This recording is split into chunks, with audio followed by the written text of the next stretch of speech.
যারা রাজ্যের বাইরে কাজ করছো, যারা ভাবছো যে এবারে ভোটটা দেওয়া হবে না, তাদেরকে বলছি তোমরা এবারে ভোটটা যে করে হোক দাও, কেননা এবারে এসআইআর হয়েছে না, তো এবারের ভোটটা খুব গুরুত্বপূর্ণ। যেমন করে হোক এবারের ভোটটা দেওয়াটা খুব জরুরি, কেননা 2026 সালে যে এসআইআর হয়েছে, তো আবার 25 বছর পর এসআইআর হবে। ভোটার লিস্টে নাম থাকাটা জরুরি। 25 বছর পর কিন্তু এই ভোটার লিস্টে নাম চেক হবে। তো তোমরা যে করে হোক এবারের ভোটটা দিও, যে করে হোক যেভাবে হোক এবারে ভোটটা দেওয়াটা খুব দরকার। এবারে ভোটটা খুব ইম্পর্ট্যান্ট কিন্তু।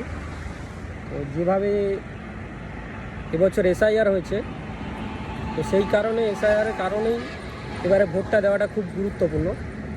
তো যারা যারা ভাবছো যে এবারে ভোটটা দেবো না, তারা অবশ্যই ভুল ধারণা নিয়ে আছো।